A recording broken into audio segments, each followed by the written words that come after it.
दूरदर्शन पटना के डायरेक्टर सिर्फ 2 मिनट की तकरीर करेंगे। वो श्री राजकुमार नाहर जी से मैं आग्रह करूंगा, गुजारिश करूंगा कि वो आएं और 2 मिनट में अपनी बात खत्म करें। श्री राजकुमार नाहर जी माइक पर। परम आदरणीय डॉक्टर शकील अहमद साहब, आदरणीय सुल्तान शमसी साहब, श्री अशरफ फरीद साहब और मंच पर बैठे तमाम भारत से के विभिन्न विभिन्न राज्यों से पधारे सभी शायर और शायरा, और आप जो इस महफिल को की रौनक बढ़ाने के लिए जो सामने हमारे बैठे हैं, उन तमाम लोगों को मैं बहुत ही प्रणाम करता हूं और साधुवाद देता हूं आदरणीय सुल्तान शमसी साहब को कि पिछले 10 वर्षों से या 10-12 वर्षों से जो ये इन्होंने जो शुरुआत की है, उसकी जो खुशबू है, उसके जो सुंदरता है, वो हम सामने देख रहे हैं। और हमें इस बात की खुशी है कि जो दूरदर्शन या आकाशवाणी की जो सोच है कि हम गांव-गांव तक पहुँचें, और बिहार के डीडी बिहार का चूँकि मैं एक कार्यक्रम प्रमुख के रूप में कार्यक्रम देख रहा हूँ, तो गांव में इस तरह के साहित्यिक और सांस्कृतिक जो धरोहर को आगे संवर्धन देने के लिए जो हमारे शमसी साहब ने जो ये काम किया है, इसके लिए मैं इनको बहुत बहुत साधुवाद देता हूं। और मैं चाहता हूं कि इस पूरे गांव के लिए और इस आयोजन के लिए जोरदार तालियां बजाइए। भाषा और बोलियों के बारे में हमारे आदरणीय मंत्री जी ने कहा है, शकील साहब ने, बिल्कुल जुबान कोई भी हो जिसमें प्रेम हो, भाईचारगी हो, जिसमें अपनत्व हो, मिठास हो, स्नेह हो, वही भाषा, वही बोली, वही अपना होता है।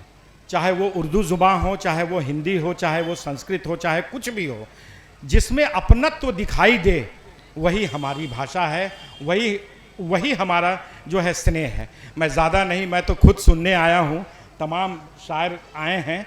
और दूरदर्शन डीडी बिहार जो मुजफ्फरपुर की टीम आई है, क्योंकि मैं मुजफ्फरपुर का भी मुझे दायित्व सौंपा गया है, तो मुजफ्फरपुर की टीम आई है। और मुजफ्फरपुर दूरदर्शन हो या डीडी बिहार पटना में जो स्थित है वो चैनल हो, वो सारे चैनल आपके लिए है। और दूरदर्शन में जब से मैं अपने कार्यभार संभाला हूँ, या भारत सरकार ने जो मुझे दायित्व दिया है महानिदेशालय ने, मेरी यही सोच है कि आपके गांव-गांव में हम जाएं, हमारी टीम जाए, और आप में जो प्रतिभा है, जो आपकी संस्कृति है, जो संगीत है, जो साहित्य है, जितने कलाकार हैं, उन सभी लोगों को हम अपने दूरदर्शन केंद्र तक लाएं। नहीं तो हम अपने कैमरे के साथ पहुंचें। और यही इस कार्यक्रम में आने का भी मेरा यही मकसद है कि मैं 3 फ्लाइट को कैंसिल करके, और हमारे जो भाई हैं उनके अनवर कमाल साहब, उनके इतना निवेदन पर मैंने सोचा कि चाहे मुझे चार्टर्ड प्लेन करके आना पड़े, लेकिन मैं इस गांव में इस इतने अच्छे मुशायरा को मैं छोड़ूंगा नहीं, मैं ज़रूर आऊँगा।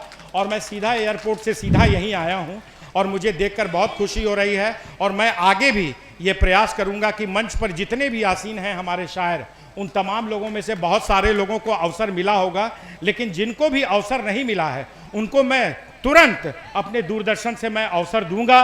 और जिनको अवसर बहुत लंबा अरसा हो गया होगा उनको भी मैं बुलाऊंगा। और आप लोगों के बीच में भी अगर कोई ऐसी प्रतिभा हो, तो मैं आदरणीय सुल्तान शमसी साहब से निवेदन करूंगा कि आप उन प्रतिभाओं को भी बताएं, क्योंकि वो नवोदित प्रतिभाएं भी दूरदर्शन से जुड़ें और उनको मौका मिले, तभी दूरदर्शन का जो लक्ष्य है वो सफल होगा और मेरा यहाँ आना सफल होगा। और आपने मुझे बुलाया, इतनी अच्छी ऑडियंस, इतने अच्छे श्रोता, इतने अच्छे दर्शक और इतने अच्छे कवियों के बीच में मुझे भी बैठने का अवसर मिला, इसके लिए मैं आपको बहुत बहुत धन्यवाद देता हूँ और बहुत बहुत आभार प्रकट करता हूँ। बहुत बहुत धन्यवाद। दूरदर्शन के डायरेक्टर श्री राजकुमार, उन्होंने तस्करा किया दूरदर्शन केंद्र मुजफ्फरपुर का।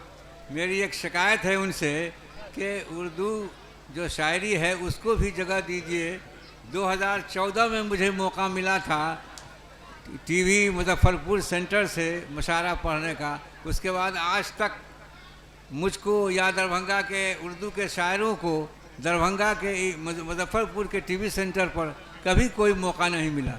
हालांकि 7 वर्षों तक मैंने आकाशवाणी से हफ्तावार जायज़ा पेश किया, बराबर प्रोग्राम भी होता रहा, लेकिन टीवी से अभी देख रहे हैं कि उर्दू के जो शायर हैं उनकी अपेक्षा हो रही है। मैं आग्रह करूंगा कि अपेक्षा न हो। मैं आदरणीय शमसी साहब से मैं बिल्कुल ये वादा करता हूँ तमाम आप लोगों के समक्ष कि बहुत जल्द बड़े अदब के साथ, चूँकि बुजुर्गवार हैं और हमारे चाचा जान की तरह हैं, हम इनसे आशीर्वाद दुआ लेते हैं।